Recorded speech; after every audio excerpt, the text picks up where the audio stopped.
جس نے بڑے نوک پرک کے ساتھ خلق کیا اور بڑے ٹھیک ٹھیک انداز سے خلق کیا، اور جب خلق کر لیا تو ارشاد ہوا والذی قدر فہدی، پھر اللہ وہ ہے جس نے تمام تخلیقات کی ہدایت کے لیے قدروں کا تعین کیا اور منزلوں کا تعین کیا۔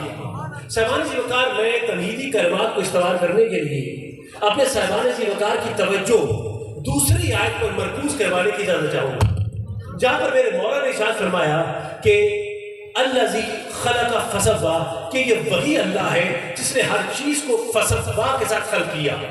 یہ فسوا کا معنی کیا ہے؟ اگر میں آسان الفاظ سے سمجھا پاؤں تو جس چیز کو جتنی ضرورت تھی، جس چیز کی جتنی ضروریات تھیں، جتنی اس کی استطاعت تھی، جتنی اس کی استعداد تھی، جو اسے کوالٹیز چاہیے تھی، جو صفات چاہیے تھی، جو خوبیاں چاہیے تھی، جو حلیہ چاہیے تھا، جو ظاہری ساخت چاہیے تھی، جو اپیرنٹ لک چاہیے تھی، خدائے پروردگار نے وہ تمام اس میں مکمل کر کے اور مزین کر کے دنیا میں روانہ کیا۔ اس کو فسوا کہتے ہیں۔ اور جب فسوا کے ساتھ خلق کر لیا تو فرمایا کہ والذی قدر فہدی، پھر اس اللہ نے فسوا کے ساتھ خلق کرنے کے بعد ان تمام تخلیقات کی ہدایت کے لیے قدروں کا تعین کیا اور رستوں کا تعین کیا کہ جن پر چلتے ہوئے ان چیزوں نے ہدایت کی منزلوں کو طے کرنا ہے اور دنیا میں اپنی مدت کو مکمل کرنا ہے۔ صاحبان ذی وقار، اس کو فہدی کہتے ہیں۔ دیکھیے، چاہے فسوا ہو یا چاہے فہدی ہو، دونوں میں مدت کا مکمل ہونا ضروری ہے۔ توجہ ہے آپ کی؟ دونوں میں مدت کا مکمل ہونا ضروری ہے۔ اب اگر فسوا اور فہدی کے معنی منتقل ہو گئے تو میں کچھ کہنے کی اجازت چاہتا ہوں۔ یعنی بلی کو یہ حق حاصل نہیں ہے کہ وہ کہے کہ مجھے اونٹ کیوں نہیں بنایا، اور اونٹ کو یہ حق حاصل نہیں ہے کہ وہ کہے کہ مجھے شیر کیوں نہیں بنایا۔ بھائی، جس کو جیسا بنانا تھا ویسے بنا کے بھیج دیا، جیسی جس کو صفات ادا کرنی تھی ویسی صفات ادا کر کے بھیج دی۔ اور پھر کسی کو حق حاصل نہیں ہے کہ خدائے پروردگار کے انداز خلقیت پر تنقید کرے، اور نہ کسی کو یہ حق حاصل ہے کہ خدائے پروردگار کے انداز ہدایت پر تنقید کرے۔ یعنی بلی کو یہ حق حاصل نہیں ہے کہ وہ کہے کہ جس طرح سے ریگستان میں اونٹ قدم جما جما کے چلتا ہے اور لمبی مسافریں طے کرتا ہے اور دور منزلوں تک جاتا ہے اور بغیر پانی کے رہ جاتا ہے، تو میں بھی اونٹ کی طرح انہی رستوں پہ چلوں اور اسی منزل کا مسافر بنوں۔ نہیں، بلی کا اپنا رستہ ہے، بلی کی اپنی منزل ہے اور اونٹ کا اپنا رستہ ہے، اونٹ کی اپنی منزل ہے، اور اونٹ کو حق حاصل نہیں ہے کہ کہے کہ جس طرح سے شیر کھلے میدانوں میں دھاڑتا ہے اور شکار پر جھپٹتا ہے، اور جس طرح سے کھچار میں رہتا ہے، اور جس طرح سے جنگل کا بادشاہ بن کے رہتا ہے، تو مجھے ریگستان کا جہاز بننا پسند نہیں ہے، مجھے جنگل کا بادشاہ بننا پسند ہے۔ تو کسی کو یہ حق حاصل نہیں ہے کہ وہ خدائے پروردگار کے انداز خالقیت یا اس کے انداز ہدایت پر تنقید کرے۔ بھائی، جیسے بنانا تھا بنا کے بھیج دیا، جو ہدایت کا رستہ متعین کرنا تھا کر دیا۔ توجہ ہے آپ کی؟ یعنی جس کو جانور بنانا تھا اس کو حیوان بنایا، اور جس کو اشرف المخلوقات بنانا تھا اسے انسان بنایا، اور پھر انسانوں میں جسے پیچھے کھڑا کرنا تھا اس کو مقتدی بنایا، اور جس کو آگے کھڑا کرنا تھا اس کو امام بنایا، اور پھر جس نے ولایت لینی تھی اس کو غوث بنایا، کتب بنایا، ابدال بنایا، زمانے کا ولی بنایا، اور جس نے یہ ولایتیں دینی تھی تو غدیر کے مقام میں اسے اولیاء کا امام بنایا۔ جس نے ہدایت لینی تھی اسے امتی بنایا، اور جس نے ہدایت دینی تھی اسے نبیوں کا امام بنایا۔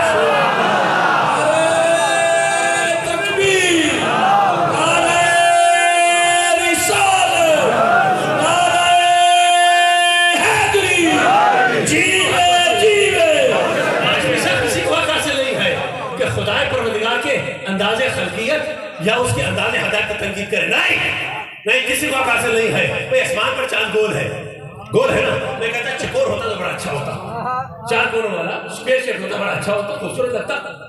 بھئی، تارے رات کی تاریکی میں چھوٹے چھوٹے گول گول نظر آتے ہیں، بھئی ایسے نہ ہوتے، تکونے ہوتے، تین کونوں والے ٹرائنگولر شیپ، تو کیا یہ اچھا ہوتا، بڑے خوبصورت لگتے۔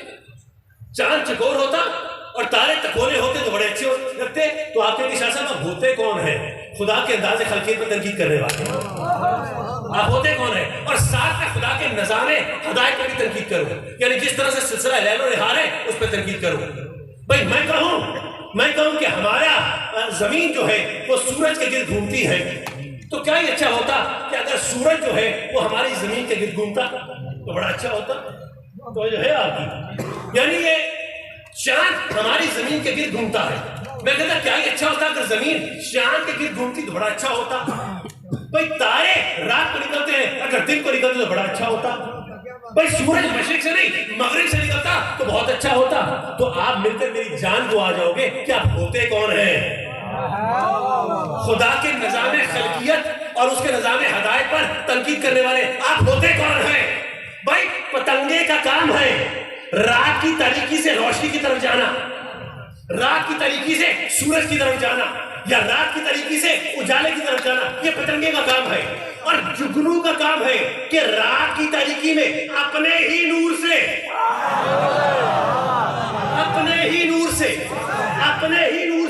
دوسروں کو راستہ دکھانا. میں کہوں کہ الٹ ہو جائے تو بڑا اچھا ہو کہ پتنگا روشنی سے تاریکی کی طرف جائے اور جگنو تاریکی سے روشنی کی طرف جائے تو کیا یہ اچھا ہو؟ تو آپ کہیں گے آپ ہوتے کون ہیں؟ خدا کے نظام خلقیت اور ہدایت میں دخل دینے والے. تو میں کہوں گا ملا میں بھی تو یہ کہتا ہوں کہ تو کون ہوتا ہے؟ خدا کے نظام خلقیت اور ہدایت میں دخل دینے والا. بھائی جس طرح پتنگے کا کام ہے اندھیرے سے روشنی کی طرف جانا اور جگنو کا کام ہے رات کی تاریکی میں اپنے ہی نور سے دوسروں کو راستہ دکھانا. تو ملا تو ہوتا کون ہے؟ خدا کے نظام ہدایت پر تنقید کرنے والا. بھائی جسے نور ہدایت کے پیچھے لگانا تھا اسے آدم اور اولاد آدم بنایا، اور جسے اپنا ہی نور دے کر سب کو اس نور کے پیچھے لگانا تھا اسے تمہارا میرا محمد مصطفیٰ بنا.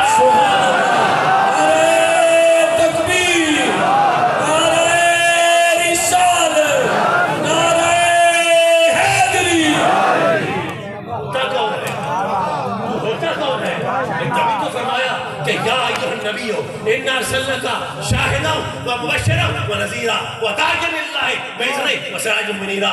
اے نبی ہم نے آپ کو سراج منیر بنا کے بھیجا، روشن چراغ بنا کے بھیجا. میرا نبی روشن بھی ہے، چراغ بھی ہے، نور بھی ہے، راستہ بھی دکھاتا ہے. وہ نور بھی ہے، راستہ بھی دکھاتا ہے. بھئی حیرت ہوتی ہے ملاؤں پر، حضرت حیرت ہوتی ہے ملاؤں پر. ماننے پر آئے تو اس جگنو جیسے کیڑے کے لیے مان لے کہ وہ اپنا نور رکھتا ہے. نام ماننے پر آئے تو قرآن جسے سراج منیر روشن چراغ کا ہے اس مصطفیٰ کے نور کو نہیں مانتے. بھئی عجیب ہے ملائیت کی سوچ. بھئی سائنس نے کھوج لگائی اور ہوتا ہو سمندروں کی تہ میں بھیجے تو ایسی مچھلیاں ڈھونڈ نکالی جو سمندر کی تہ میں اپنا نور پیدا کرتی ہیں، بجلی پیدا کرتی ہیں. الیکٹرک فش یعنی ایسی ہیں جو بجلی بھی پیدا کرتی ہیں اور سمندر کی تہوں کو روشن کرتی ہے، نور پیدا کرتی ہے. اور باغیچوں اور باغوں میں تمہیں چھوٹا سا کیڑا اپنے دم پر نور سوار کیے ہوئے نظر آتا ہے، اپنے دم پر نور سوار کیے ہوئے نظر آتا ہے اور راستہ دکھاتا نظر آتا ہے. تو حیرت کی بات ہے مچھلی سمندر کی تہ میں نور رکھ سکتی ہے، کیڑا اپنا نور رکھ سکتا ہے. سارے فتوے ملاؤں نے میرے نبی کے لیے بچا کے رکھے ہیں. یعنی میرا نبی نور نہیں رکھتا. بھئی معاذاللہ میرا نبی کیڑے سے بھی کمتر ہو گیا یا مچھلی سے بھی کمتر ہو گیا کہ کیڑا نور رکھ سکتا ہے، مچھلی نور رکھ سکتی ہے، لیکن قرآن سے سراج منیر کہے وہ نور نہیں رکھ سکتا. بھئی عجیب غلاظت ہے جو یہ منہ سے نکالتے رہتے ہیں. توجہ ہے آپ کی؟ بھئی تبھی تو ارشاد ہوا کہ قد جاءکم من اللہ نور و کتاب مبین، کہ تحقیق کہ ہم نے تمہارے پاس دو چیزیں بھیجی. یہ سننے والی بات ہے، یہ بہت اہم بات ہے. تحقیق کہ ہم نے تمہارے پاس دو چیزیں بھیجی. کیا؟ نور اور کتاب مبین. پہلا کیا ہے؟ نور. دوسرا کیا ہے؟ کتاب مبین. بھائی ہمارے علماء بیٹھے ہیں، پوچھ لیجئے ان سے. ہمارے علماء اور شارعین اور ہمارے ترجمہ نگار جب اس آیت کا ترجمہ کرتے ہیں اور تفسیر کرتے ہیں تو نور سے مراد مصطفیٰ لیتے ہیں، حضور سے مراد، نور سے مراد حضور کی ذات، ایسے ہی ہے. اور کتاب مبین سے مراد ہم قرآن لیتے ہیں. بات بڑی سمپلیفائڈ سی ہے، مان بھی لیا جائے تو کوئی جاتا نہیں ہے، پر ان کی رگ منافقت یہاں پر بھی پھڑکتی ہے. تو آپ ابھی اٹھائیے یہ حدیث اور مکتبہ دیوبند کے ہمارے دوست ہی ہیں، غیر مقلد میں دوست ہی کہوں گا انہیں، اب ان کے ترجمے ابھی اٹھا کے دیکھیے. ہم نے کہا نور سے مراد مصطفیٰ، کتاب مبین سے مراد قرآن. وہ لکھتے ہیں کہ نہیں جناب، یہاں پر نور سے مراد قرآن نہیں ہے، بلکہ نور سے مراد حضور نہیں ہے، بلکہ نور سے مراد قرآن ہے. نور سے مراد قرآن ہے، ذات مصطفیٰ نہیں ہے، نور سے مراد قرآن ہے. تو میں نے کہا کہ نور سے مراد قرآن ہے تو کتاب مبین سے مراد کیا ہے؟ تو کہنے لگے کتاب مبین سے مراد قرآن کی تشریح ہے. قرآن کی تشریح ہے. اگر میں غلط کہوں تو اسی وقت مجھے روک دو، لیکن خدا کی قسم آپ ان کا ترجمہ اٹھا کے دیکھو، یہی لکھا ہے کہ نور سے مراد حضور نہیں، یعنی حضور کو سرے سے باہر نکال دیا. نور سے مراد قرآن اور کتاب مبین سے مراد قرآن کی تشریح دیتے ہیں، قرآن کی تشریح دیتے ہیں. اب ہم اپنا ترجمہ چھوڑتے ہیں، انہی کا ترجمہ پکڑتے ہیں اور اسی میں سے ہم بات نکالیں گے. اب جانتے ہو نا مجھے، اسی میں سے بات نکالیں گے. اب یہ کہتے ہیں کہ کتاب سے نور سے مراد قرآن ہے. ایسے ہی بولیے نا کہ نہیں ہے؟ نور سے مراد قرآن ہے اور کتاب مبین سے مراد قرآن کی تشریح ہے. اچھا، تو پھر میں سوال کرتا ہوں کہ بھائی یہ قرآن کی تشریح کی کس نے کی؟ کیا میرے نبی کی سنت نے اس کی تشریح نہیں کی؟ کیا میرے نبی کی سیرت نے اس قرآن کی تشریح نہیں کی؟ کہا جناب بالکل ٹھیک ہے، سنت مصطفیٰ. میں نے کہا تو اتنا حق تو دو کہ کتاب مبین سے مراد تم سنت مصطفیٰ لے لو اور یہ سنت کا نور ہے. تو کہنے لگے جناب بالکل ٹھیک ہے، ہم نبی کا نور نہیں مانتے پر نبی کی سنت کا نور مانتے ہیں، کیونکہ سنت رستہ دکھاتی ہے. اگر میں غلط کہوں تو کتنا مجھے روک دے. یہ دو نور مانتے ہیں، ایک قرآن کا نور، دوسرا سنت کا نور، لیکن ذات مصطفیٰ کو نور نہیں مانتے. اب اس بات کو ذہن میں رکھنا، یہی میری گفتگو کی بنیاد ہے. ان کے لیے قرآن نور ہے اور سنت نور ہے. اچھا، قرآن تو ہے نور، وہ قرآن آیا کس کے لیے؟ ارشاد ہوا لقد انزلنا الیکم کتابا فیہ ذکرکم افلا تعقلون. خدا فرماتا ہے کہ یہ وہ قرآن ہے جو ہم نے اے امت محمد تمہاری طرف نازل کیا. وہ خاطب حضور نہیں ہے، امت ہے. توجہ ہے آپ کی؟ لقد انزلنا علیکم کتابا فیہ ذکرکم افلا تعقلون. اے امت محمد، ہم نے اس قرآن کو تمہاری طرف بھیجا کہ اس میں تمہارا ہی ذکر ہے. بھائی کیا ذکر ہے ہمارا؟ بھائی تمہاری فلاح کا ذکر ہے، تمہاری دنیا اور آخرت کی بہتری کا ذکر ہے، تمہارے نفع کا ذکر ہے، تمہارے فائدے کا ذکر ہے. تو خدا نے اس میں ذکر رکھا امت محمد تمہارے لیے یہ قرآن آیا، اس میں تمہارا ذکر ہے. اور پھر فرمایا افلا تعقلون. تو کیا ہو گیا ہے کہ اپنی عقل کو استعمال نہیں کرتے؟ تو قرآن کہہ رہا ہے افلا تعقلون، کیا ہے کہ اپنی عقل کو استعمال نہیں کرتے. تو قرآن ہے امت محمد پر اور مخاطب ہے عقل والے، مخاطب ہے. ہاتھ چھوڑا خدا کے لیے، چلے بولو نیچے بیٹھو. اب اگر اس طرح سے ہوگا تو بہت زیادہ وقت لگ جائے گا. میں نے ابتدا کا خطبہ بھی نہیں پڑھا تاکہ میں گفتگو جلد از جلد مکمل کروں. اس لیے ذرا بہت توجہ سے سنیے. ہدایت کے منظروں سے گزر رہا ہوں میں. کس سے؟ ہدایت کے منظروں سے. قرآن ہے نور، آیا ہے امت محمد پر، اور کس کو خطاب ہے؟ افلا تعقلون، عقل والوں کو. کس کو؟ عقل والوں کو. قرآن کھول کے دیکھ لو، یہاں پر فرمایا افلا تعقلون. توجہ ہے آپ کی؟ تو پھر کسی اور مقام پر فرمایا کہ لعلکم تعقلون، پھر فرمایا لقوم یعقلون، پھر فرمایا فہم لا یعقلون، پھر فرمایا اکثرہم لا یعقلون. تو قرآن نے جا بجا خدائے پروردگار عقل والوں کا ذکر کیا کہ یہ قرآن عقل والوں کے لیے آیا ہے. ٹھیک، تو قرآن ہے نور اور قرآن عقل والوں کے لیے. دانش صاحب، میں دونوں جملوں کو ملا دوں تو کہہ سکتا ہوں قرآن وہ نور ہے جو عقلوں کو روشن کرتا ہے. قرآن وہ نور ہے. بھائی میرے دوست، خدا کے واسطے میری بات کو سمجھیے، میرے تیور جانتے ہو آپ. میرا ایک ایک جملہ بے مقصد نہیں ہے. قرآن وہ نور ہے جو عقلوں کو روشن کرتا ہے. یہ خود قرآن نے کہا ہے، میں نے نہیں کہا. قرآن وہ نور ہے جو عقلوں کو روشن کرتا ہے. کون بدبخت ہے جو اس کا انکار کرے؟ بلا تفریق ہر کوئی مانے گا. اچھا، بڑی خوبصورت بات ہے. قرآن نور، عقلوں کو روشن کرتا ہے. اندھیری رات ہے، آپ سفر پہ جا رہے ہیں، اور اندھیرا ایسا کہ نہ چاند نظر آتا ہے نہ تارے نظر آتے ہیں، اور اندھیرا ایسا کہ رستہ ڈھونڈنا تو دور کی بات، تم ہاتھ رکھتے ہو تو پتہ نہیں لگتا کس چیز پہ ہاتھ رکھا ہے، کچھ چیز سجائی نہیں دیتی، ہاتھ تک نظر نہیں آتا تو رستہ کہاں سے نظر آئے گا؟ تو ہم نے کہا قبلہ رستہ چاہیے، ان کا جناب رستہ چاہیے۔ تو میں نے کہا قبلہ آپ تو ہیں عالم قرآن، آپ تو ہیں مفسر قرآن، آپ ہیں حافظ قرآن، آپ ہیں شیخ القرآن، قرآن نے آپ کی عقل کو روشن کیا ہے، تو قرآن ہے نور عقل والوں کے لیے، اس نور کو سامنے لائیں اور رستہ تلاش کر لیں، نور کو سامنے لائیں اور رستہ تلاش کر لیں۔ آپ کے پاس قرآن کا نور ہے تو اسے روشن کرے اور رستہ تلاش کرے۔ تو ملا کا جواب آیا، توجہ ہے نا آپ کی، ملا کا جواب آیا، نہیں شاہ صاحب یہ قرآن ہمارے اندر کو روشن کرتا ہے، ہماری عقل کو روشن کرتا ہے، باہر بھی تو نور چاہیے، باہر رستہ تو نظر آئے، پھر عقل کے نور سے فیصلہ کریں گے کہ کون سا رستہ بہتر ہے، پر رستہ تو نظر آئے۔ تو اس کا مطلب دو نور چاہیے، ایک نور ہے اندر والا، ایک نور ہے باہر والا۔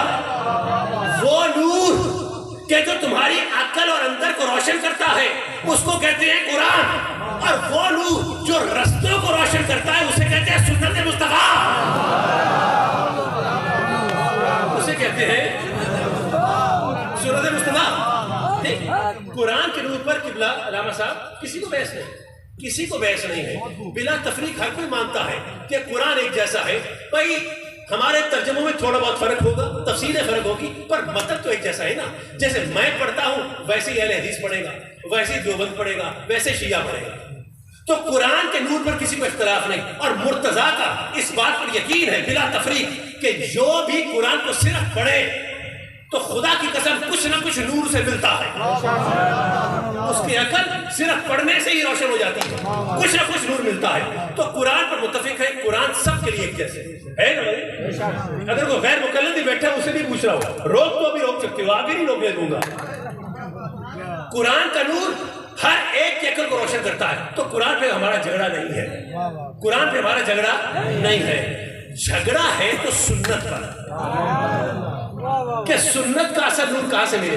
قبلہ کوئی مسئلہ آ جائے نا تو ایک مکتبہ کھڑا ہوتا ہے، میں نے اس مسئلے پر فلاں حدیث دیکھی ہے، مجھے حضور کی سنت نظر آئی ہے، تو مجھے وہ سنت اچھی لگتی ہے، میں یہ پکڑوں گا، اسے وہ پکڑ لی۔ دوسرا گروہ تھا، وہ کہنے لگا جناب میں نے اسی مسئلے پر ایک اور حدیث دیکھی ہے، چاہے صحیح ہے، چاہے غریب ہے، چاہے حسن ہے، چاہے ضعیف ہے، پر حدیث کہیں نہ کہیں مل گئی، اور کہا کہ میں نے حضور کا یہ طریقہ دیکھا ہے تو مجھے یہ زیادہ پسند ہے، میں یہ سنت پکڑوں گا۔ اب اس نے ایک اور نئی سنت پکڑی، تیسرا پھر کھڑا ہو گیا، اس نے کہا اس مسئلے پر مجھے تیسری حدیث نظر آئی ہے، اس میں حضور کا تیسرا طریقہ بھی ہے، تو اس نے حضور کی وہ سنت پکڑ لی، اور ایک پھر چوتھا بھی کھڑا ہو گیا۔ تو قبلہ سنتوں پر جھگڑا ہے، ہائے ہائے ہائے، ایک ہی مسئلے پر سنتوں پر جھگڑا ہے۔ وہ کہتا ہے کہ میری سنت ٹھیک ہے، یہ کہتا ہے میری سنت ٹھیک ہے، یہ کہتا ہے میری ٹھیک ہے، ہاشمی کہتا ہے میری ٹھیک ہے، میں کہتا ہوں میری ٹھیک ہے۔ توجہ ہے آپ کی؟ تو سنتوں پر جھگڑا ہے، اور ہم ہیں عالم حاروی بیچارے غریب لوگ،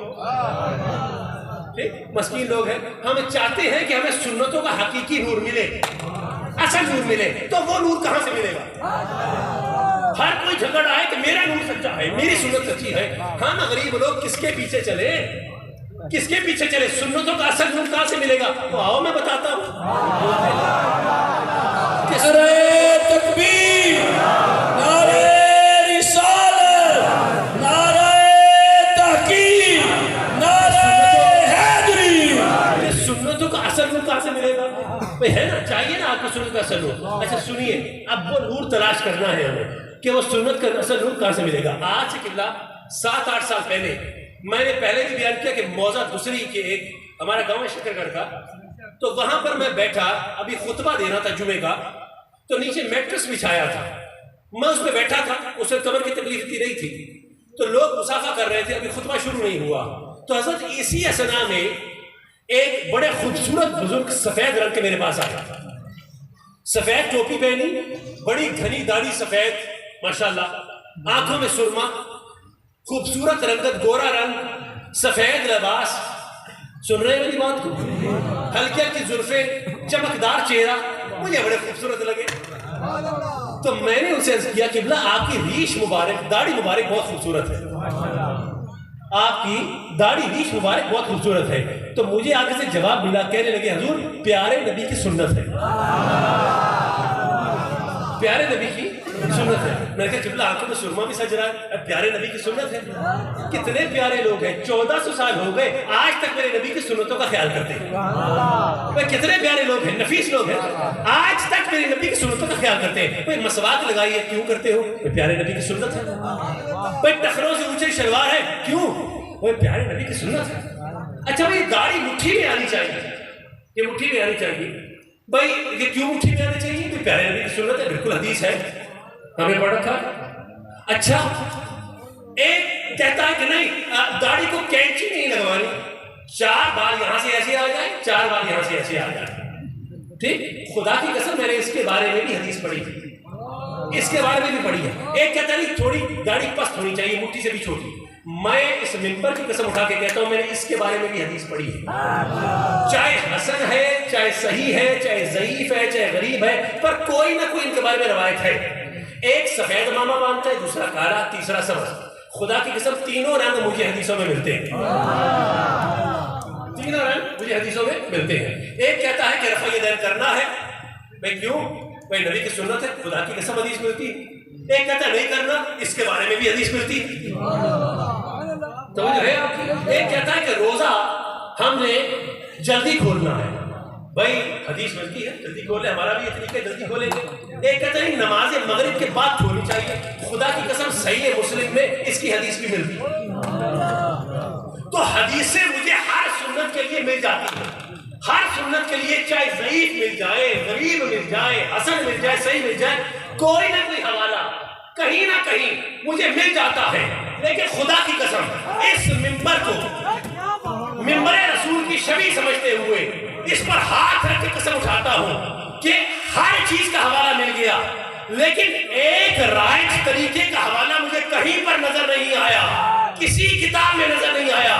کس وقت میرے نبی نے لوٹا ہاتھ میں پکڑا اور بستر فخر میں دبایا اور گلی گلی محلے محلے پھر کر کلمہ درست کروایا ہو، اس حدیث کا حوالہ مجھے کسی کتاب میں نظر نہیں آیا. تو کہنا یہ چاہتا ہوں کہ اب اگر تم نے سنتوں کا حقیقی نور پانا ہے تو وہ رائے ونڈ کے بازار سے نہیں ملے گا، ولی کے دربار سے ملے گا.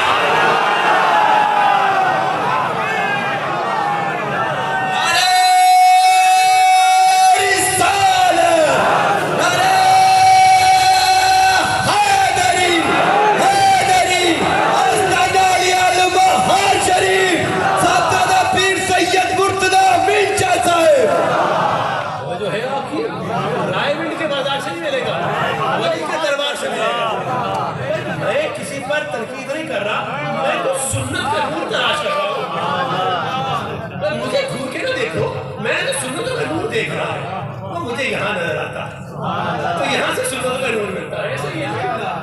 اچھا اچھا سن لیجیے، ذرا سن لیجیے، بڑے اختصار کے ساتھ، وقت نہیں ہے، کام وقت میں گنجائش نہیں ہے، لیکن میرے ساتھ رہیے گا ذرا. دیکھیں ہدایت پہ گفتگو ہوئے، میں ہدایت سے نکلا نہیں ہوں ابھی تک، ابھی میں نہیں نکلا. یہ ہدایت آتی کہاں سے ہے، یہ چلتی کہاں سے؟ میں نے کہا نا کہ ہدایت کا منبع کیا ہے، مارکس کیا ہے، یہ دیکھنا ہے ہم نے. یہ ہے نا، تو یہ ہدایت کہاں سے آتی ہے؟ اس پر بھی 2 جملے سنتے چلو مجھ سے کہ یہ ہدایت آتی کہاں سے ہے، کس مقام سے سٹارٹ ہوتی ہے. اس پہ 2 جملے سنو. ارشاد ہوا کل جال حق و ذات الباطل ان الباطل کان زہوقا. فرما دیجئے کیا حق ہے وہ باطل نہیں ہے، اور بے شک باطل کے نصیبوں میں فرار ہی لکھا ہے. اس کے نصیبوں میں فرار، یہ فرار ہی ہوتا ہے. تو حق ہے، باطل فرار ہے. ٹھیک، حق ہے، باطل فرار ہے. یہ حق تمہیں ملے گا کہاں؟ یہ حق کہاں ملے گا؟ تو ارشاد ہوا کہ ما خلق اللہ السماوات والارض وما بینہما الا بالحق واجل مسمى. خدا فرماتا ہے نہیں ہے زمین و آسمان کی خلقت میں، نہیں ہے زمین و آسمان کے درمیان. اس کو خدا کے واسطے غور سے سنو. نہیں ہے ماں، یہ خدا پروردگار ابتدائی خلق کی بات، جب اسے دنیا کو بنایا نا اس وقت کی بات کر رہا ہے کہ ماں خلق اللہ السماوات والارض، نہیں ہے زمین و آسمان کی خلقت میں، نہیں بنایا زمین و آسمان کو، وما بینہما، اور نہیں بنایا ان دونوں کے درمیان، نہیں بنایا زمین و آسمان کو، نہیں بنایا ان دونوں کے درمیان، الا بالحق، مگر یہ کہ صرف حق کے ساتھ، یہ کہ صرف حق کے ساتھ، اور وجہ مسمى، اور ایک مخصوص مدت تک، یعنی قیامت تک کے لیے، یعنی قیامت تک کے لیے۔ تو میرے جملے کو ذرا قبول کرنا، خدا نے ابتدائے خلق میں جب بنایا دنیا کو تو صرف حق ہی کو رکھا تھا، اور کچھ نہیں تھا، صرف حق تھا، صرف، میں نہیں کہہ رہا قرآن کیا کہہ رہے ہیں، خدا نے کیٹیگوریکلی کہا میں نے صرف حق کو رکھا، کچھ نہیں رکھا، بیٹھی بیٹھ گئی، پیسے بھیجو، بیٹھ جاؤ، بیٹھو بیٹھو بیٹھ جا رہے یار، بیٹھ جاؤ، توجہ ہے آپ کی؟ خدا نے صرف حق کو رکھا۔ میرا معصومانہ سوال ہے کہ اگر قرآن کہہ رہا ہے کہ ما خلق اللہ السماوات والارض، کچھ نہیں ہے صرف حق ہے، تو یہ باطل کہاں سے آیا؟ یہ باطل کدھر سے آیا؟ یہ حق کی ڈیفینیشن سنے، میں فلسفے کا طالب علم، تو فلسفے کے اعتبار سے سن لیجیے حق ہے کیا۔ دیکھیں، جس چیز کو جس منصوبے کے تحت بنایا جائے، اگر وہ دنیا میں اس منصوبے کے تحت سازگار رہے اور اپنی مقصدیت کو پا لے تو اسے فلسفے میں حق کہتے ہیں۔ جو چیز جس منصوبے کے تحت بنی، اگر اس منصوبے کے تحت سازگار رہے اور اپنی مقصدیت کو پا لے تو اسے حق کہتے ہیں۔ ٹھیک، اب خدا کہتا ہے کہ میں نے دنیا اور زمین میں صرف حق رکھا، ٹھیک، اور کچھ نہیں۔ تو میرا کوشچن ہے کہ باطل کہاں سے آیا؟ باطل تو تھا ہی نہیں، تو کہاں سے آیا؟ تو باطل حق کے رد عمل کے طور پہ آیا۔ وہ every action is an equal and opposite reaction, یہ نیوٹن کا تھرڈ لا آف موشن، یعنی ریئیکشن کے طور پر، رد عمل کے طور پر یہ باطل رد عمل کے طور پر آیا، ورنہ حق ہی تھا۔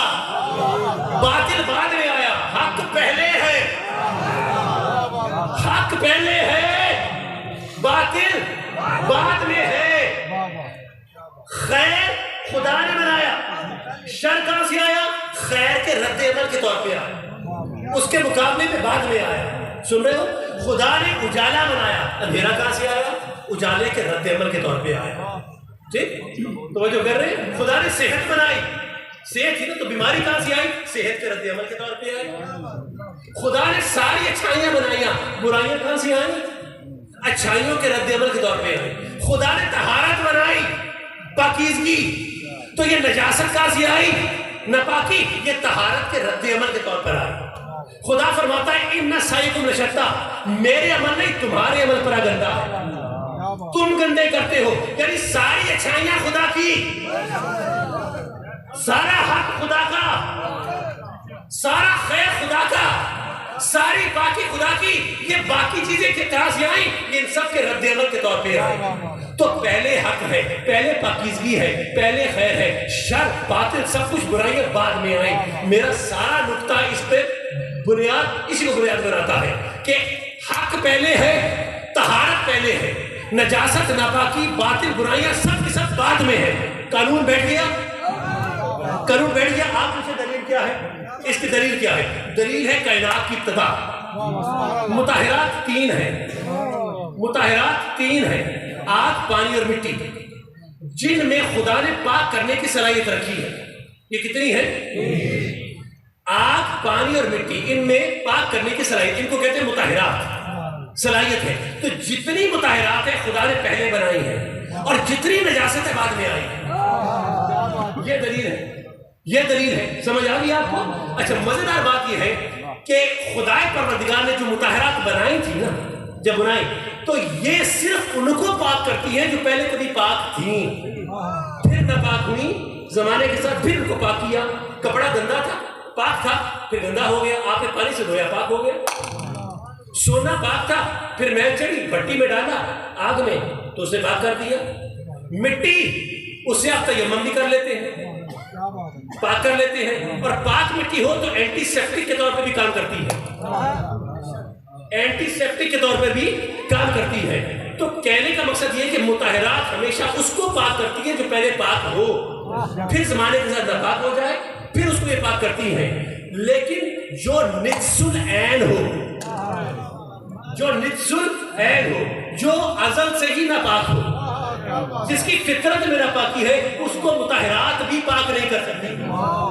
کتا اور خنزیر یہ ناپاک ہے فطری طور پر، پانی سے پاک کرنے کی کوشش کرو گے تو اور ناپاک ہو جائے گا، گیلا خنزیر اور گیلا کتا اور ناپاک ہو جائے گا۔ توجہ ہے آپ کی؟ ٹھیک، پھر سوال پیدا ہوتا ہے کہ نجس العین کو کیسے پاک کیا جائے؟ توجہ ہے آپ کی؟ نجس العین کو کیسے پاک کیا جائے؟ تو نجس العین کو پاک کرنے کے لیے خدا نے ہدایت کا قانون وضع کیا، اور ہدایت کے قانون کے تحت خدا نے صحیفے بھیجے، کتابیں بھیجی، ہادی بھیجے، رہبر بھیجے، رہنما بھیجے، یہ مرشد بھیجے، یہ آئے صحیفے لے کے آئے، ہادی بن کے آئے۔ ٹھیک، یہ اپنی تعلیمات سے نجس العین کو بھی پاک کرتے تھے، نہ صرف تعلیمات سے بلکہ نسبت سے ساتھ جوڑ کے پاک کرتے تھے۔ دلیل اصحاب کہف کا کتا، اصحاب کہف کا کتا وہ نسبت پاتا ہے پاکوں سے، ہے نہ پاک، پر ایسا پاک ہوا کہ خدا کہتا ہے جنت میں ولی کے روپ میں داخل کروں گا۔ تو نجس العین کو پاک کرنے کے لیے خدا نے ہدایت کا قانون وضع کیا، تعلیمات کے ذریعے، اور ہاتھی اپنی نسبت کے ذریعے پاک کرتے تھے، نسبت کے ذریعے بولیے پاک کرتے تھے۔ اچھا، جہاں تک بات تھی مطہرات کی، تو ہم نے کہا مطہرات پہلے ہے اور ناپاکی بعد میں ہے، حق پہلے ہے، باطل بعد میں ہے، لیکن یہی قانون ہے نا۔ لیکن جس وقت بات ہدایت اور نجس العین پہ آئی تو یہ ملا چیخ اٹھے، یہ ملا چیخ اٹھے، کہنے لگا نہیں جناب، ابلیس پہلے آیا ہے اور آدم ہادی بن کے بعد میں آیا ہے۔ توجہ ہے آپ کی کہ ابلیس پہلے آیا اور آدم ہادی بن کے بعد میں آیا۔ تو میں نے کہا ملا جی قانون تو یہ ہے کہ ہمیشہ پاک چیز پہلے ہوتی ہے، ناپاک بعد میں آتی ہے، ہر جگہ یہی قانون تھا، لیکن ہدایت پر آ کر قانون الٹا کیسے ہو گیا؟ تو ابلیس ناپاک ہو کر پہلے کیسے آ گیا اور آدم ہاتھی ہو کر بعد میں کیسے آیا؟ اس کو تو پہلے آنا چاہیے۔ تو ملا بڑے معصومانہ انداز سے کہنے لگا کہ جناب قصور ہمارا کیا ہے، خدا نے ابلیس کو بنایا ہی پہلے ہے اور آدم کو ہاتھی بنایا ہی بعد میں ہے، بعد میں بھیجا ہے۔ تو میں نے کہا ملا خدا کا قانون نہیں بدلا، تم اپنے منطق کی غلاظت خدا کے قانون پہ تھوپتے ہو، تم اپنے منطق کی غلاظت خدا کے قانون پہ تھوپتے ہو۔ لا تبدیل لکلمات اللہ، خدا کے کلمے تبدیل نہیں ہوتے، خدا کے قوانین تبدیل نہیں ہوتے، ہمیشہ حق پہلے ہوتا ہے، باطل بعد میں ہوتا ہے، ہمیشہ پاک پہلے ہے، ناپاک بعد میں ہے۔ بھائی جب تک تم آدم کو ابلیس کے مقابلے میں پہلا ہادی مانتے رہو گے، خدا کا قانون غلط ہی کرتے رہو گے۔ اگر خدا کا قانون صحیح رکھنا ہے تو تمہیں ماننا پڑے گا کہ ابلیس کے مقابلے میں پہلا ہادی آدم نہ تھا، بلکہ پہلا ہادی وہ تھا جو آدم سے بھی پہلے ہے، جو ابلیس سے بھی پہلے ہے، جو خود اپنی زبان سے فرمائے کن تو نبی ہوں آدم بین مائوتی، میں محمد اس وقت بھی نبی تھا جب آدم پانی اور مٹی کے درمیان بیٹھا تھا، یعنی کن فیکون تک کر دی کر لے، ویسا اب کے پریت لگائی تو میں حرف نشان نہ حد کو دیتی میم گائی۔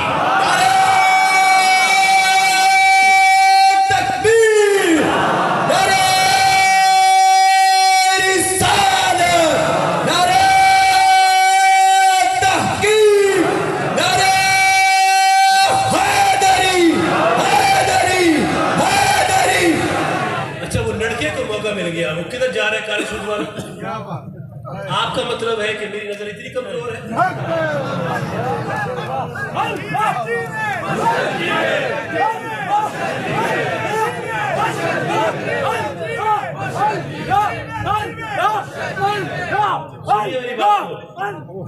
اچھا یہ بس پانی بناؤ بس ٹھیک ہے۔ اب توجہ رکھیے میری طرف، اب میرے پاس دامن مگر میں اتنی گنجائش نہیں ہے کہ میں بار بار اپنی نظر کو ادھر ادھر پھیرتا رہوں، ٹھیک ہے؟ بس آپ اس وقت میری طرف توجہ رکھیے، پھر عرض کر رہا ہوں مجھے اپنی گفتگو کو سمیٹنا ہے، میرا موضوع تھوڑا طویل ہے، ٹھیک؟ ہدایت کی منزل طے ہو گئی، قبلہ قانون واضح ہو گیا۔ اب جو آدم کو میرے مصطفیٰ سے پہلا ہادی مانے تو یہ در حقیقت قانون الہی کا انکار ہے، اور ایسا ماننے والے پر ابلیس کا وار ہے، اور جو میرے مصطفیٰ کو آدم سے پہلے ہادی مانے سو خدا کی قسم وہی خدا کا یار ہے، اس کا بیڑا پار ہے، اس کا بیڑا۔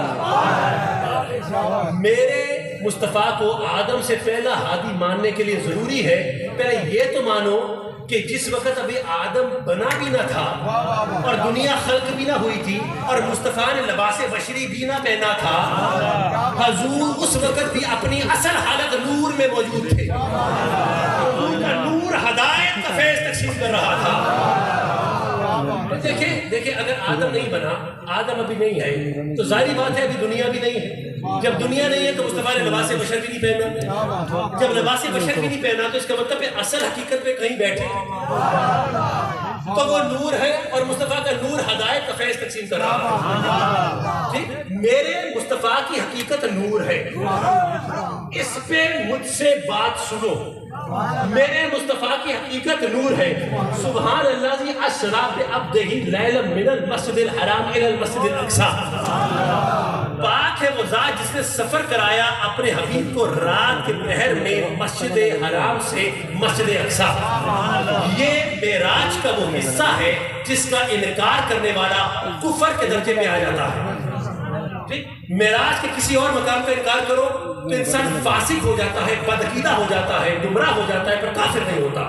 لیکن جو چیز نص قرآن سے ثابت ہے، مسجد حرام سے مسجد اقصی، اس کا انکار کرنے والا کفر پہ چلا جاتا ہے۔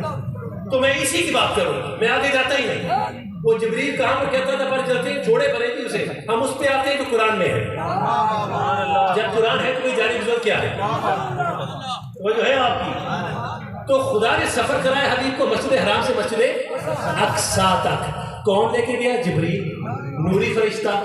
جب اقصی پہنچے تو سارے انبیاء موجود ہیں، صفیں لگی ہوئی ہیں، بیڑا ایسے ہی ہے نا، سارے انبیاء آدم سے لے کے عیسیٰ تک سب موجود ہیں۔ جبریل آیا، فرشتہ آیا، میرے مصطفیٰ کو مصلی امامت میں کھڑا، حضور آپ امامت فرمائیں گے۔ جبریل خود پیچھے کھڑا ہو گیا انبیاء کے ساتھ۔ میرا سارا نقطہ اس پر دار و مدار کرتا ہے کہ تم تصور باندھو کہ مصطفیٰ مصلی امامت پر ہے، پیچھے انبیاء کی صفیں ہیں، اور جبریل پیچھے مقتدی بن کے کھڑا ہے انبیاء کے درمیان۔ یہ تصور لاؤ، حضور آگے ہیں، پیچھے صفیں بنی ہیں، جبریل ان کے درمیان کھڑا ہے، حضور امام ہے۔ ہو گیا نقشہ؟ میں واپس اس نقشے پہ آؤں گا۔ ایک فقہ کا مسئلہ سمجھو اس سے۔ گھر میں تمہاری ماں ہو، نیک سیرت ہو، پاک ہو، مطہر ہو، ماں کے پاؤں کے نیچے تو جنت ہوتی ہے، ہو بھی زمانے کی کلندر رابعہ بصری جیسی، اور ہو زمانے کی کتب ولی غوث بڑے بلند درجے والی ہو، زہد و تقوی میں کمال ہو اس کا، نیک بیوی ہو، گھر پہ سکہ چلتا ہو اس کا، اور سارے اس کی تابعداری کرے، ہر جگہ کہے کہ جناب ان کی بات کو ماننا ہے، یہ آگے آگے ہر فیصلہ ان سے ہو، اور ہو بھی ولیہ، اور بیٹے نکمے ہماری طرح کے، اتنے زیادہ پاک نہ ہو تو جو ہے آپ کی گناہگار سے ہو، عام ہو، بس اتنے پاک نہ ہونے کو کر، لیکن ماں ہو بہت ولیہ، روز کتب ہوتا، تو ماں ہر جگہ آگے ہے سوائے ایک مقام پہ۔ جیسی اذان کی آواز آئی، جماعت کھڑی ہوئی تو ماں ولیہ ہو کر پیچھے کھڑی ہوگی اور بیٹا آگے کھڑا ہوگا، بیٹا آگے کھڑا ہوگا، لیکن وہ زمانے کی کتب ہو کر ولیہ ہو کر بھی وہ ہمیشہ پیچھے ہی کھڑی ہوگی، عورت پیچھے کھڑی ہوتی ہے، مرد آگے کھڑا ہوتا ہے۔ سو فقہ کا قانون کیا ہے کہ جماعت کرانے کے لیے امامت کی پہلی شرط یہ ہے کہ امام وہ ہوگا جو جنسی اعتبار سے قوی ہوگا، جو جنسی اعتبار سے قوی ہوگا وہ امامت۔ باقی مسئلے بھی ہے کہ وہ حافظ قرآن ہو، اچھی تلاوت کرے، ٹھیک، نیکوکار ہو، باشرہ ہو، سید ہو، یہ سارے مسئلے بعد میں آتے ہیں، لیکن پہلی شرط کیا ہے کہ وہ جنسی اعتبار سے قوی ہو۔ مرد قوی ہوتا ہے، عورت صرف نازک ہوتی ہے، اس لیے وہ آگے۔ تو امامت کی پہلی شرط کیا ہے کہ جو امام ہے وہ جنسی اعتبار سے قوی ہے۔ مسئلہ سن لیا آپ نے؟ سن لیا؟ اب میں ایک کوشچن کر رہا ہوں آپ سے، مجھے یہ بتاؤ جنسی اعتبار سے نور افضل ہے یا مٹی افضل ہے؟ جنسی اعتبار سے نور افضل ہے کہ مٹی افضل ہے؟ اللہ نور السماوات والارض، اللہ نے نور کو اپنا سازش بندی ہے، اور نور جب بھی مٹی پہ آیا مٹی پھٹ گئی، طور پہ آیا طور پھٹ گیا۔ لو انزلنا ھذا القرآن علی جبل لرأیتہ خاشعا متصدعا من خشیۃ اللہ، اگر ہم نور قرآن کو پہاڑ پر بھیجتے تو پہاڑ پھٹ جاتا۔ تو مٹی نور کے سامنے کھڑی نہیں ہو سکتی، تو جنسی اعتبار سے نور افضل ہے، مٹی ادنا ہے۔ جنسی اعتبار سے نور افضل ہے، مٹی چھوٹی ہے، ادنا ہے، کمزور ہے، مٹی نور سے افضل نہیں ہے۔ ٹھیک سن لیا؟ دونوں باتیں سن لی؟ اب آؤ جماعت پر۔ ملا کہتے ہیں کہ جو سامنے نبی کھڑا ہے وہ ایک عام مٹی کا بنا ہوا بشر ہے، اور جو پیچھے جبریل کھڑا ہوا وہ نور کا فرشتہ ہے۔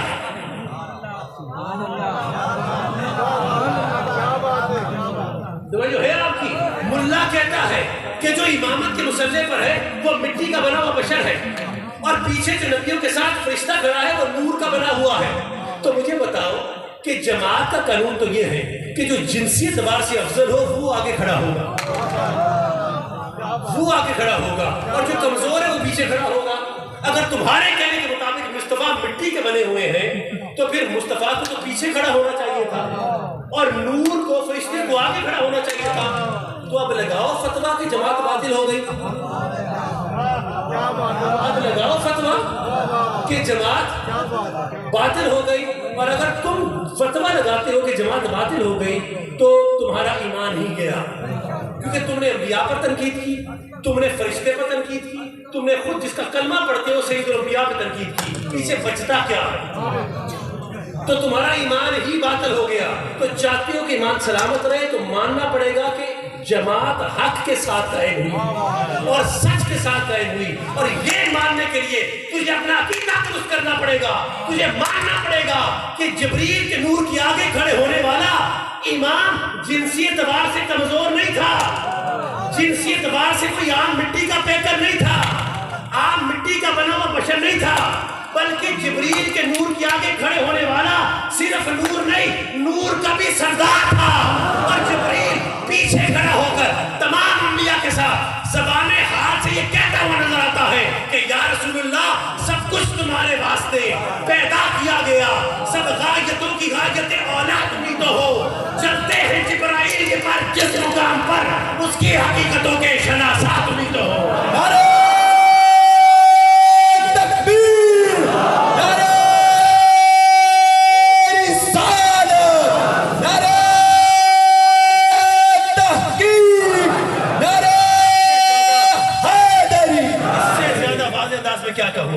وہ جبریل پیچھے کھڑا ہے، پیچھے کھڑا ہے، مصطفیٰ آگے کھڑا ہے، مطلب جنسی اعتبار سے کمزور نہیں ہے، نور کے آگے نور نہیں، نور کا بھی سردار کھڑا ہے، اور جبریل پیچھے کھڑا ہو کر سارے انبیاء ابراہیم اسماعیل عیسیٰ کے ساتھ مل کر یہ صدا لگا رہا ہے کہ دم عیسیٰ ید بیضا سے آگے ہے مقام ان کا، کلام اللہ کی تفسیر ہے گویا ہے کلام ان کا، امام الانبیاء ہے، نور ہے، انسان کامل ہے، خدا خود میر مجلس ہے، محمد شمع محفل ہے، حضور شمع محفل جو ہے آپ کی، حضور کی حقیقت نور ہے، مصطفیٰ کی صفت بشر ہے۔ حضور کی حقیقت بولیے، حضور کی حقیقت نور ہے، حضور کی حقیقت نور ہے، اور حضور کی بے شمار صفتوں میں سے ایک چھوٹی سی صفت بشر بھی ہے۔ یہ الٹ کہتے ہیں، یہ کہتے نہیں مصطفیٰ کی حقیقت بشر ہے اور مصطفیٰ کی چھوٹی سی صفت نور ہے، یہ الٹ کہتے ہیں۔ ہم کہتے ہیں نہیں مصطفیٰ کی حقیقت نور ہے، ابھی ثابت کر کے آیا، حقیقت نور ہے اور صفت بولیے کیا ہے؟ بشر ہے، صرف بشر ہے۔ دیکھیے میں اس بات کو بیان کرنے لگا ہوں کہ حضور کی حقیقت تو نور ہے ہی، نور اللہ نور ہے، میں خدا کی قسم اٹھا کے کہتا ہوں، اور میں یہ بیان کروں گا کہ مصطفیٰ کی بشریت لباس بشر بھی نور ہے، وہ بھی نور ہے۔ سنیو آپ نبی کے ماننے والے ہو نا، حضور کی جو صفت بشر ہے وہ بھی حضرت جی ٹھیک ہے، حضور کی حقیقت بھی نور، مصطفیٰ کی صفت بشر وہ بھی نور ہے۔ ثابت کروں؟ جہاں پر میرا نبی لیٹا ہے نا جس مقام پر جہاں پر حضور کا روزہ انور ہے، گئے ہو نا تم، جہاں پر گنبد خزاں کے سائے میں مصطفیٰ جہاں دفن ہے، تربت انور ہے جہاں پر، خدا کی قسم وہ جگہ اس دنیا کا ٹکڑا ہی نہیں ہے، وہ جگہ اس زمین کا جہان کا حصہ ہی نہیں ہے۔ کیا آپ نے حدیث حضرت ابو ہریرہ کی نہیں سنی؟ صحیح بخاری کی حدیث ہے، حدیث صحیح ہے، اور یہ وہ حدیث ہے جس کو آل سعود نے بھی حضور کے نور کو نہیں مانتے پر مجبور ہیں کہ روزہ انور کے ساتھ جو ریاض الجنہ ہے اوپر جاری نما صورت میں سونے کا پانی چڑھا کر لکھی ہے۔ حدیث مصطفیٰ ابو ہریرہ روایت کرتے ہیں، ما بینا بیتی و منبری روزۃ من ریاض الجنہ و منبری علی حوضی، فرمایا ما بینا، یونوں نے بھی لکھ کے رکھا ہے، جاتے ہو نا دیکھتے ہو جاری نما بار لکھا ہوا ہے۔ کیا حضور نے فرمایا میرے گھر اور میرے منبر کے درمیان جو جگہ ہے روزۃ من ریاض الجنہ، وہ جنت کے باغوں میں سے ایک باغ ہے، جنت المأویٰ کا ہے وہ باغ جو خدا نے زمین پہ اتار دیا ہے۔ توجہ ہے آپ کی؟ حضور فرما رہے ہیں، حضور فرما رہے ہیں کہ جنت کے باغوں میں سے ایک باغ ہے، اور وہ منبری علی حوضی، اور میرا منبر حوض پر ہے، حوض کوثر پر ہے۔ تصور لاؤ ذرا 1400 سال پہلے اصحابہ کرام جب بیٹھتے ہوں گے مسجد میں، تو مسجد میں نہیں جنت میں بیٹھے ہوئے تھے، اور منبر حضور کا حوض پر۔ تو جب حضور کلمات ارشاد فرماتے ہوں گے تو ظاہر میں الفاظ نکل رہے ہیں، باطن میں وہ آب کوثر کا چشمہ جاری ہے۔ اصحابہ کرام کانوں سے وہ پانی پیتے سماعتوں سے، اور اندر بالیدگی اور فرق اتارتے تھے۔ تو حضور کی جہاں پر قبر انور ہے وہ جنت کے باغوں میں سے ایک باغ ہے، گھر اور منبر کے درمیان جو جگہ ہے وہ جنت کے باغوں میں سے بولیے ایک باغ ہے۔ تو حضور جہاں دفن ہے، جہاں دفن ہے، خدا کی قسم وہ جگہ تو تمہاری دنیا کا حصہ ہی نہیں ہے، حضور تو دنیا میں دفن ہی نہیں ہے، وہ تو جنت میں دفن ہے، وہ تو جنت میں دفن ہے۔ تو جس مٹی میں تمہاری قبر بنتی ہے اس مٹی میں تو خدا اپنے حبیب کی قبر بنانا پسند ہی نہیں کرتا، تو نبی حبیب جیسا کیسے ہو گیا؟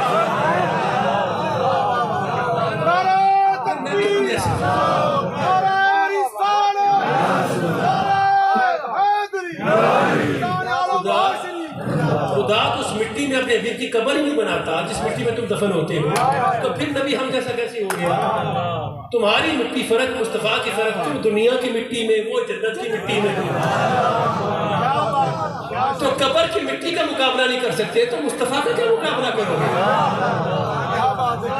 حضور کا کیا مقابلہ کرو گے؟ چلو میں اس کو بات کو پیش کر دوں۔ حضرت ابو سعد نشاپوری اپنی کتاب شرف المصطفیٰ میں لکھتے ہیں، اس حدیث کو امام بحقی نے بھی بیان کیا، طبرانی نے بیان کیا، امام حاکم تک نے بیان کیا، اس کو جید محدثین نے بیان کیا۔ میں نے پیش کر دی حوالے آپ کو، سنیے۔ خدا نے کہا جبریل میری بات سن۔ جبریل حاضر ہوئے، جی یا خدایا کیا حکم ہے؟ کہا میں اپنے حبیب کے لیے لباس بشری بنانا چاہتا ہوں۔ ہائے ہائے ہائے، سنو سنو عاشقو، یہ تو بڑی میٹھی بات ہے۔ میں اپنے حبیب کے لیے لباس بشری بنانا چاہتا ہوں، اور ہر بشر کو میں نے مٹی سے بنایا ہے۔ میرا اپنا قانون ہے کہ انی خالق بشر من طین، کہ بشر ہمیشہ مٹی سے بنتا ہے۔ مصطفیٰ کا لباس بشری میں مٹی سے ہی بناؤں گا، وہ بھی میں مٹی سے بناؤں گا، پر جبریل یہ دنیا والی مٹی نہیں لینی، جس سے میں نے آدم کا پتلا بنایا تھا وہ مٹی نہیں لینی۔ تو یا خدایا کون سی مٹی لوں؟ کہا وہ مٹی لے جو مدینے میں ہے، وہ مٹی لے جو مدینے میں ہے۔ یعنی میں آپ کے لیے بیان کر رہا ہوں کہ جہاں حضور کی قبر انور ہے خدا نے اس کی طرف اشارہ کیا، وہ مٹی لے۔ جبریل گئے جہاں پر حضور اس وقت دفن ہے، وہاں سے سفید مٹی لی، حدیث پاک میں سفید مٹی لی۔ ٹھیک، اب ہوا کیا تھا، جب خدا نے دنیا بنائی تھی نا تو جنت کے باغوں میں سے پہلے ہی ایک ٹکڑا اتار کر زمین پر رکھ دیا، مدینے میں ایک پہلے ٹکڑا اتارا، جنت کا باغ اتارا اور زمین کے ساتھ جوڑ دیا۔ آپ پوچھیں کہ دلیل کیا ہے؟ دلیل یہ ہے کہ جب آدم آئے تھے تو ساتھ جنت کا پتھر لے کے آئے تھے، جسے آپ حجر اسود کہتے ہیں، استراحت فرماتے آرام کرتے تھے، اس پہ سفید رنگ کا تھا، تاریخ مکہ پڑھے آپ، اور پھر وہ بعد میں سیاہ ہو گیا، آج تک چومتے پھرتے ہو۔ اور وہ جو مینڈا آیا تھا اسماعیل کی جگہ پہ وہ بھی جنت سے لایا گیا تھا۔ جانور بھی آ رہا ہے، پتھر بھی آ رہا ہے، تو اسی طرح سے خدا نے باغ بھی اتار دیا، سو زمین پہ جوڑ دیا یہاں سے۔ اب خدا فرماتا ہے جبریل وہ جو میں نے جنت کا باغ اتارا تھا، وہ جنت الماوا سے، ہائے ہائے ہائے، وہاں سے مٹی لا۔ جبریل گئے وہاں کی سفید مٹی لائے، سفید وائٹ رنگ کی، حدیث پاک ہے وائٹ۔ خدا پروردگار نے جہاں سے باغ لیا گیا تھا وہاں پر ایک چشمہ تھا تسنیم کا، اس کا نام تسنیم، وہاں سے پانی لیا، پھر خدا نے اس جنت کی مٹی اور جنت کے پانی سے اپنے حبیب کا خمیر تیار کیا، اتنا گوندا کہ حدیث پاک میں ہے کہ وہ موتی بن گیا، پرل موتی کی طرح چمکنے لگا۔ پھر خدا نے حکم دیا کہ اس کو عرش کی سیر کرواؤ، وہ عرش کے چاروں طرف پھرا، جنت و دوزخ کے گرد اور لوح و قلم کے گرد، تاکہ سب پہچان لیں۔ پھر خدا نے اس چمکتے ہوئے موتی جیسے خمیر سے اپنے حبیب کا لباس بشر بنایا، لباس بشر بنایا۔ مٹی کہاں سے لی گئی؟ جنت سے۔ پانی کہاں سے لیا گیا؟ اس کو ذہن میں رکھا، جنت ہے کیا؟ جنت ہے کیا؟ اندہ سدرۃ المنتہا اندہا جنت الماوا، جنت سدرۃ المنتہا کے پڑوس میں ہے، عقب میں ہے، پاس ہے، اور یہ ساری کی ساری جنت نور ہے۔ میں ٹھیک ہے؟ ساری کی ساری جنت نور ہے، ساری کی ساری جنت نور ہے، ساری کی ساری جنت نور ہے، سب بولو ساری کی ساری جنت نور ہے، نور ہے۔ یہ جو ہمارے لیے نام بتائے نا کہ جنت میں درخت ہوں گے، پہاڑ ہوں گے، چرند ہوں گے، پرند ہوں گے، ایسے پتھر ہوں گے، یہ چیزیں ہوں گی، نہریں ہوں گی، یہ میں سمجھانے کے لیے کہا ہے تاکہ ہم سمجھ لیں، اندازہ کریں کہ جنت کیسی ہوگی، ورنہ یہ نام نہیں ہے ان چیزوں کے، آپ سوچ بھی نہیں سکتے اس کے بارے میں، اس کے حسن کے بارے میں، یہ میں سمجھانے کے لیے بتایا ہے۔ ورنہ جنت کا پتھر بھی نور ہے، جنت کی مٹی بھی نور ہے، جنت کے درخت بھی نور ہے، جنت کا پانی بھی نور ہے، جنت کے محلات بھی نور ہے، جنت کے غلامان بھی نور ہے، جنت کی حوریں بھی نور ہے۔ خدا کی قسم ساری کی ساری جنت نور ہے۔ سب مانتے ہیں؟ وہ بھی مانتے ہیں، وہ سارے مانتے جنت نور ہے۔ جب یہ بات طے ہے کہ جنت نور ہے تو مصطفیٰ کا جو خمیر بنایا گیا وہ اس جنت کی مٹی سے لیا گیا جو مٹی نور ہے، اس پانی سے لیا گیا جو پانی نور ہے، اسی نوری مٹی اور اسی نوری پانی سے مصطفیٰ کا لباس بشر بنایا گیا۔ معلوم کیا ہوا؟ حضور کی حقیقت بھی نور ہے، مصطفیٰ کی بشریت بھی نور ہے۔ نعرہ تکبیر، نعرہ رسالت، نعرہ تحقیق، نعرہ حیدری۔ حضور کی حقیقت بھی نور ہے، حضور کی بشریت بھی نور ہے، حضور کی حقیقت بھی نور ہے، حضور کی بشریت بھی نور ہے۔ اسی لیے تو کہتے ہیں کہ لکھ میم دے پردے پاپا اور تینو عاشق لوگ پہچان گئے، پاوے کہندا رہو انا بشر بشر، تینو جانن والے جانن والے جانن والے جانن والے جان گئے۔ تو جنت کی ایک صرف نور ہے۔ میں آپ کے مزاج پر بوجھ نہیں بن رہا، مان بھی جاؤں تو میں کہتا ہوں اتنا میرا حق ہے۔ اللہ آپ کو سلامت رکھے، آپ مجھے برداشت کرتے رہتے ہیں۔ لیکن یہ سنو، کچھ چیزیں سننے والی ہوتی ہیں، کچھ چیزیں سننے والی ہوتی ہیں۔ جنت کی ایک صرف نور ہے، دوسری صرف کیا ہے؟ دوسری صرف تجری من تحت الانہار اکلھا دائم و ظلھا۔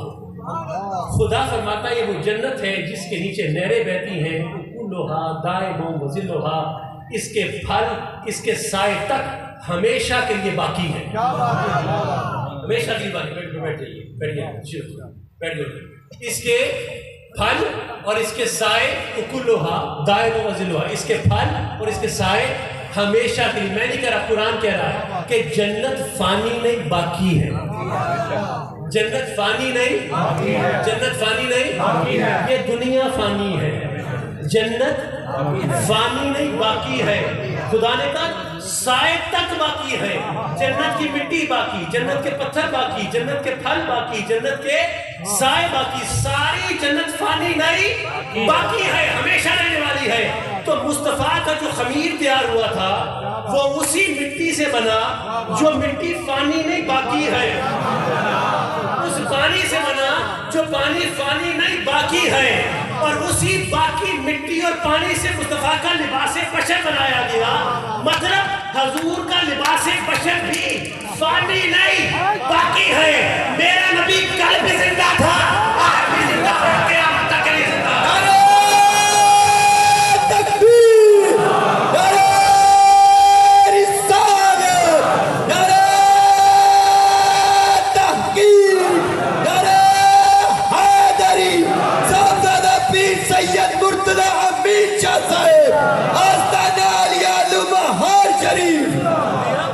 دامن وقت میں گنجائش نہیں ہے، آؤ تمہیں ایک مبارک دوں میں۔ ہاں، اور ایک بات کو نہ سن لیجیے، حضور میں نے کہا جنت فانی نہیں باقی ہے، ایسے ہی ہے تو آپ کوشچن کر سکتے ہیں کہ جب قیامت آئے گی تو قیامت تو دنیا پہ آئے گی، تو دنیا میں جنت بھی تو ہے۔ تو میں آپ کو بتاؤں، جب قیامت کا مطلب ہی مدینے کو حضور سمیت آسمانوں پر اٹھایا جانے کا۔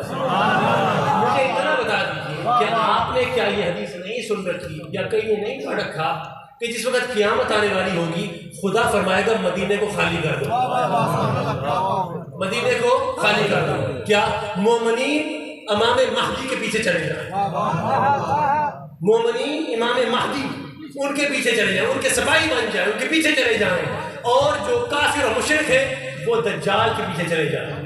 کیوں؟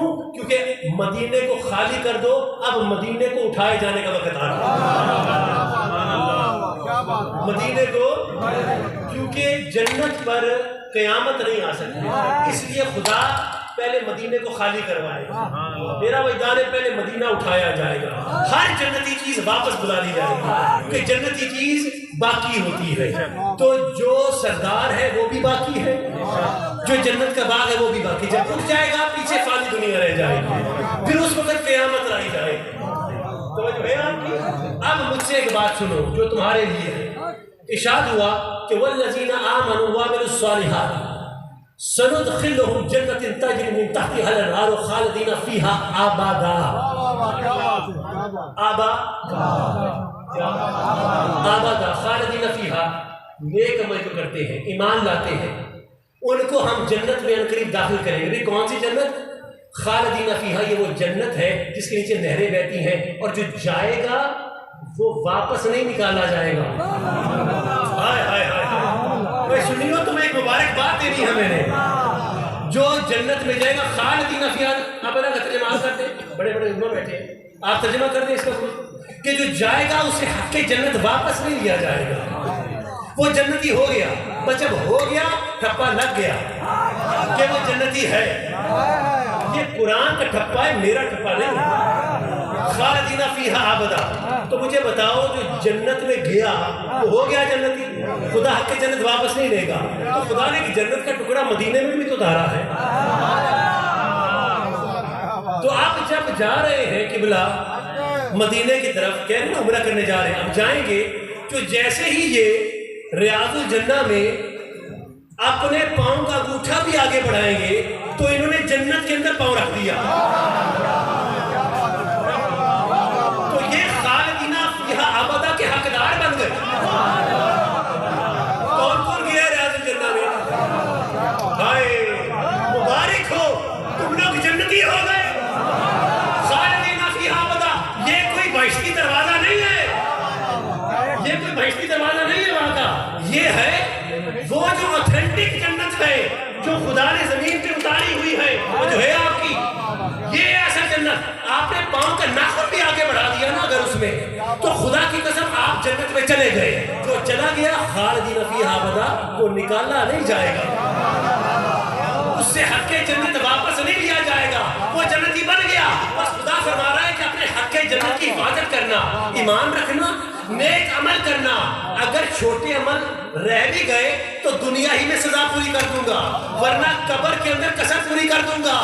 لیکن جب قبر سے اٹھائے جاؤ گے تو حق جنت کے ساتھ اٹھائے جاؤ گے، اور اس حال میں جنت میں داخل ہوگے کہ پیچھے پیچھے غلام ہوگا، آگے نبیوں کا ایمان ہوگا۔ تکبیر، نعرہ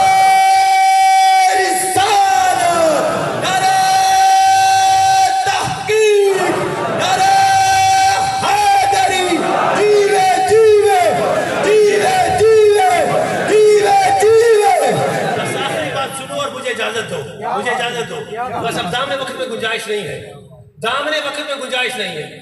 ان کو کیا ہوا ہے؟ تھک گئے، وضو ٹوٹ گیا ہے.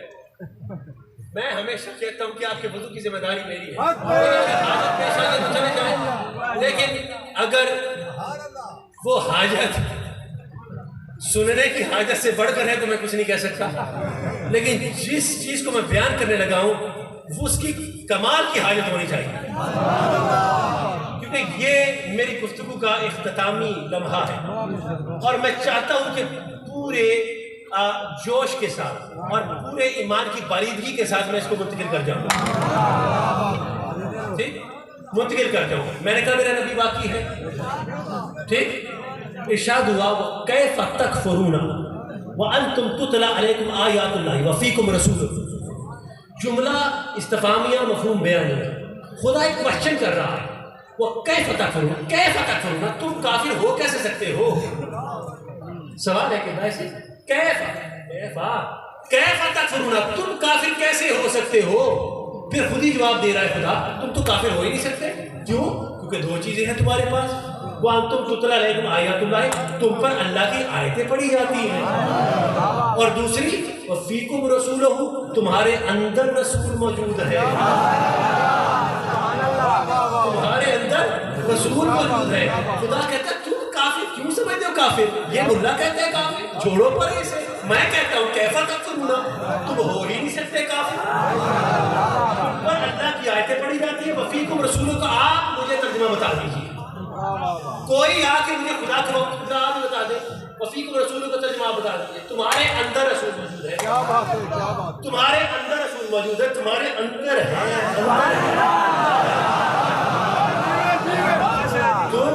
تم کافر کیسے ہو سکتے ہو؟ دو چیزیں تم پر، یعنی کہنا کیا خدا چاہ رہا ہے کہ ان دونوں میں سے اگر ایک چیز بھی مسنگ ہو جائے گی تو کفر آ سکتا ہے، لیکن اگر دونوں چیزیں ہیں تو پھر کیسے کافر؟ پھر کیسے کافر؟ کیسا تک تم کافر ہو ہی نہیں سکتے. تم پر اللہ کی آیتیں پڑھی جاتی ہیں، تمہارے اندر رسول موجود ہے، اندر ہے، اندر بیٹھا ہوا ہے، اندر موجود ہے. ٹھیک ہے، تو ہمارے عقیدے کی تو خدا گواہی دے رہا ہے. ٹھیک، آپ مجھے اتنا بتا دو کہ قرآن کی آیتیں تو ان پہ بھی پڑھی جاتی ہے، ہم پہ بھی پڑھی جاتی ہے. ٹھیک، دوسری چیز ہے کہ رسول ہمارے اندر موجود ہے. ہم مانتے ہیں کہ رسول ہمارے اندر موجود ہے، مانتے ہیں نا. تو ہمیں نہ تو کفر کے فتوے کی ضرورت ہے، ہمیں نہ تو شرک کے فتوے کی ضرورت ہے، ہمیں نہ تو بدعت سے گھبرانے کی ضرورت ہے، ہمیں نہ تو گمراہی سے گھبرانے کی ضرورت ہے. کیونکہ قرآن کہہ رہا ہے کہ جب رسول ہے تو کافر نہیں ہو سکتے. جب عقیدہ ہے کہ رسول اندر موجود ہے تو پھر کافر نہیں ہو سکتے. گھبرائیں وہ جو کہتے ہیں رسول موجود نہیں ہے، گھبرائیں وہ جو کہتے ہیں کہ رسول موجود نہیں. ہم کیوں گھبرائیں؟ ہمارے عقیدے کی تو قرآن گواہی دے. اور یہ عقیدہ آج کا نہیں ہے، دونوں عقیدے، نبی موجود ہے، نبی موجود نہیں ہے، یہ دونوں عقیدے 1400 سال سے چلے آ رہے ہیں. بتاؤں کون سی آئے؟ احد کا میدان دیکھو. جب ایک مرتبہ رسول خدا گرے تھے اور ایک گڑھے میں چلے گئے، جاؤ اٹھاؤ، حدیثوں کو پڑھو، سیرت کو پڑھو، اور گرد اٹھی، دھول اٹھا، اور کسی کو نبی نظر نہیں آتے تھے، اور سطح زمین ایسے لگا کہ ہاتھی سے نبی سے خالی ہو گئی. اور اس وقت شیطان نے پردہ غیب سے موقع کو غنیمت جانا اور آواز لگائی کہ مسلمانوں گھروں کو جاؤ، نبی موجود نہیں رہا. مطلب نبی مر گیا، نبی موجود نہیں رہا. جاؤ جا کے پڑھو حدیثوں کو، لکھا ہے کہ نہیں لکھا؟ اگر نہ لکھا تو آگے بتائیے مجھے. شیطان نے پردہ غیب سے آواز لگائی کہ مسلمانوں گھروں کو جاؤ، نبی ہم میں موجود نہیں ہے. کس نے کہا؟ شیطان نے کہا کہ نبی موجود نہیں ہے. اور پڑھو امام احمد بن حنبل کو، لکھا ہے کہ لکھا اور حدیث ہے یہ کہ جس وقت حضرت ابو ایوب انصاری مدینے میں آئے اور مروان بن حکم مدینے کا گورنر تھا، اور وہ جناب رسول خدا کی قبر پر آ کر لیٹ گئے اور لیٹ کر چومنے لگتے ہیں. چومنے لگتے ہیں، کیا چومنے لگتے ہیں. اور مروان مخاطب ہو کے کہتا ہے کہ ہاتھ آج کسے چومتے ہو؟ پتھر کو، لکڑی کو چومتے ہو؟ تو ابو ایوب انصاری چومتے ہیں نبی کی قبر کو. جو ہے آپ کی چومتے ہیں. کون؟ ابو ایوب انصاری نبی کی قبر کو، اور کہتے ہیں میں کسی لکڑی اور پتھر کو نہیں چوم رہا، میں نبی کو چوم رہا ہوں۔ یہ پوچھو علماء کرام سے ہے کہ نہیں ہے؟ میں کسی لکڑی اور پتھر کو نہیں چومتا، میں نبی کو چوم رہا ہوں۔ یہ میرا نبی زندہ ہے، میں اس کو چوم رہا ہوں۔ شیطان نے کہا جاؤ، نبی مر گیا۔ ابو ایوب انصاری صحابی کہہ رہا ہے کہ میرا نبی زندہ ہے، موجود ہے، میں زندہ نبی کو چوم رہا ہوں۔ تو صاحبان عزیز وقار کہنا چاہتا ہوں کہ یہ دونوں عقیدے جیسے کل تھے ویسے آج ہیں۔ کل شیطان نے کہا تھا کہ نبی مر گئے، آج شیطان کے چیلے کہتے ہیں کہ نبی مر گئے۔ کل صحابی نے کہا تھا کہ نبی زندہ ہے، اور آج ہر سنی کہتا ہے کہ نبی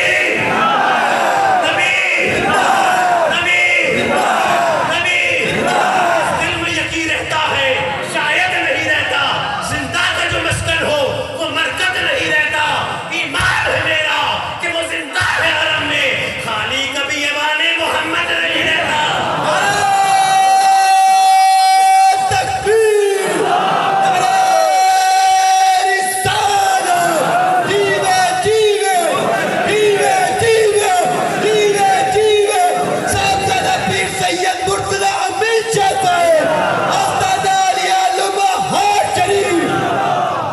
میری دعا ہے کہ خدائے پروردگار آپ نبی کی رحمتوں کا سایہ سلامت رکھے، وما علینا الا البلاغ، وصلی اللہ تعالیٰ علی رسول خیر خلقہ محمد و آلہ و صحبہ اجمعین۔ رات 8:30